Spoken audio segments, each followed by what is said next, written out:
honest, episodes 5 and 6 are linked pretty closely together. Which makes these two episodes stand out from the rest of the series. I mean, yeah, the end of episode 4 goes directly into the central conflict in episodes 5 and 6. But for the most part, the main plot of each of the episodes is really treated as a footnote in the grand scheme of things. And the actual progression through the overall series is normally handled more so by side plots, whereas in episodes 5 and 6, the main and the side plots both serve to expand what's going on in the overall picture. Let's try to take things in the order that they get introduced. We'll start with Archangelo now wanting to be friends with Kaz. And this is a plot element that, for the most part, explains itself. Although, I think one thing worth noting, Archangelo basically outright says here that without the Bachelor Board, there's no reason for the two of them to be enemies. And it kind of ties into what Helena was saying earlier about meaningless spectacle and the bourgeoisie and... Bourgeoisie. That's some awfully specific terminology that she's using there. Hey, you don't think... You'll be working directly for the Soviets. The Russians? Exactly. The Soviets. Oh. It's because she's a communism. Alright, so there's a lot to digest with the direct reveal of communism being involved with the show's plot, so let's start with how great that little snippet of dialogue was. Because as I was saying before, explaining your world and its differences from what is familiar to the viewer is very important. And if this were just a little joke about how Agatha still views it that way because of how old she is, I wouldn't really care. But it's not. There haven't really been any jokes about Agatha being old anyway, so it would be out of character for the series to do it now. No. This is just them explaining that in this world, Russia is still a Soviet state, and doing so naturally through normal dialogue.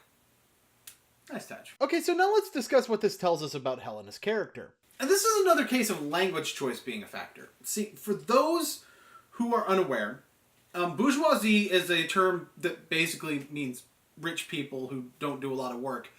That was mostly codified by the Communist Manifesto by Karl Marx. And although it's not the first piece of communist literature, I did a little bit of research to know that, it's definitely the one most people associate with communism as we know it today. So what this does is really hammer and sickle the point home that Helena is most likely a communist at this point.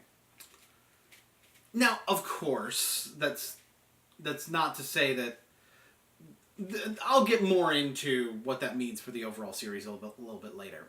But let's just say it's not as pro-communist as it probably sounds. Anyway, plot progression time! Kaz's job is to protect the Soviet Grand Prix driver. Do I have to?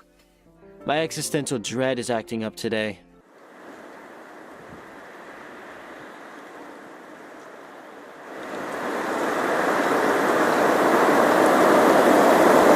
So then we meet Mila Malevich, who is...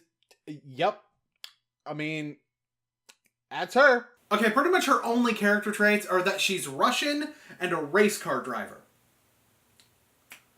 Oh right, there's also this. See, apparently the luxuries of Neo Yokio tend to be very tempting for communists, and they have a history of defection. So, we actually have two characters that show the negative aspects of the side of society they come from. Helena shows negative aspects of capitalism, by way of showing how it can be overly ambitious and excessive. Whereas Mila shows negative aspects of communism by showing that it can leave one wanting more. Now, of course, I think the point here, though, is that neither one of these is 100% correct.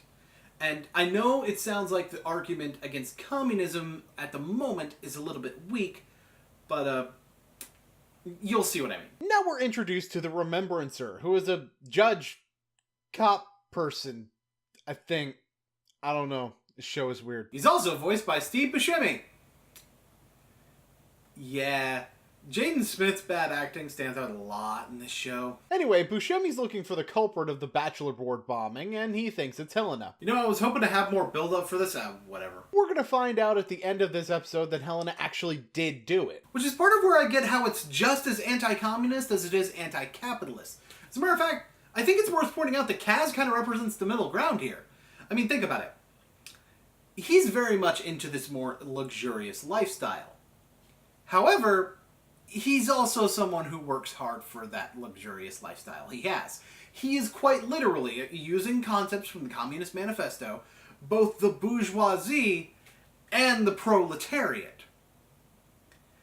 And the other two characters, Helena and Mila, they are on extremes of that spectrum, but not the ones they want to be on. It's very interesting.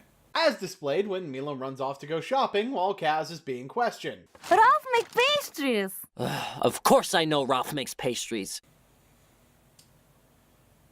You know, as much as I wish I had a joke here and in the first episode when they brought up the Prime Minister of Chanel,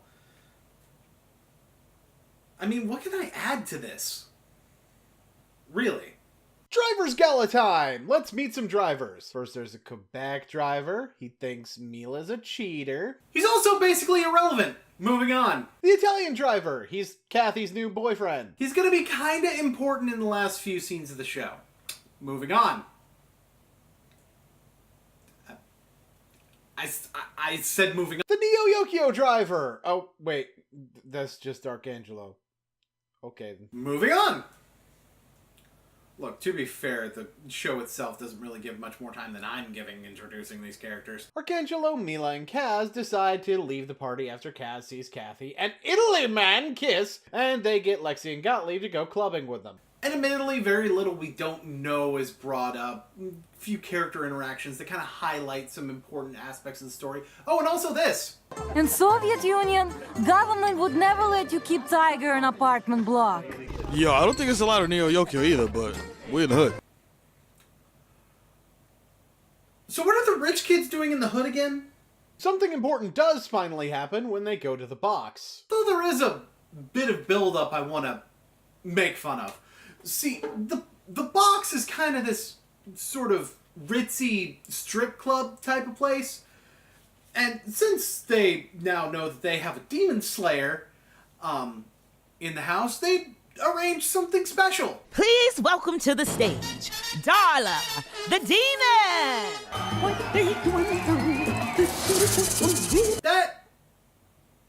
That does not seem appropriate. This is in very poor taste. See? You see? I'm not wrong about this shit! So Kaz goes on stage because peer pressure, and then in the short amount of time that he's not looking, Mila disappears. Which kind of makes his friends assholes. I mean, how many times did he say that his job was to protect Mila? And not a single one of them could keep their eyes on her for the 3 seconds that he was behind the curtain. Assholes! So Mila basically escapes, never to be seen again, and she gives her racing suit to an old man. And they buy it off of him. Okay, look. I'm gay, right? My skin is crawling right now. You need to back off. Helena's in Kaz's apartment. She did the thing. Episode 6!